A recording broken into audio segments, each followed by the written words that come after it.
This woman tells her boyfriend she wants to move in together. Unexpectedly, the man flat out rejects his girlfriend. For Ella, she had wasted 10 years of her life on her ex. Now the most effective way to date is to live together. This way they can grow closer to each other, and she can move on from her last failed relationship faster. But William has a lot of concerns. He thinks living together will ruin their relationship. He and his ex are proof of that, because they lived together too long. His ex got bored and cheated on him, but this guy actually has nowhere to live, because all his savings were blown by his alcoholic father. His place was evicted long ago. Now he can only wander the streets homeless. Finally, he reluctantly takes out his phone. He hesitantly stares at Ella's phone number. At this moment, Ella is also waiting for William's call, but after a long time, the phone still doesn't ring. It turns out William actually slept in his car all night just to save face. The next day he has to get to work early to shower. When borrowing shampoo, he discovers the person next to him is Aaron. Seeing Aaron acting suspiciously, he follows him all the way to the duty room. Walking in, he sees there's actually an empty bed. This is like unexpected good luck. So without saying a word,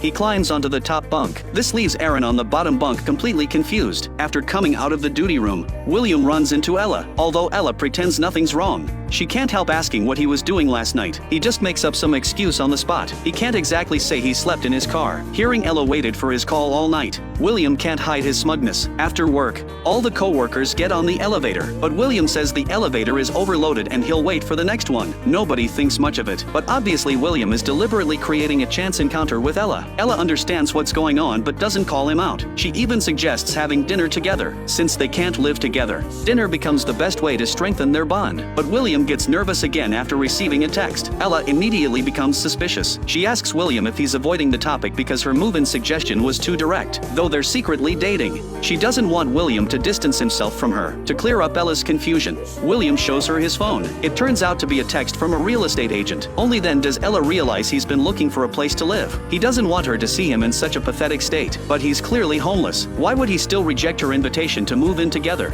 William's explanation is that life and love should be kept separate. Ella knows his pride is getting in the way, so she decides to give him some time. But the next day at work, she gets a complaint from a colleague. They say her subordinate is completely out of line. He's actually taken over a bed in the duty room. Now the colleagues on duty have nowhere to rest.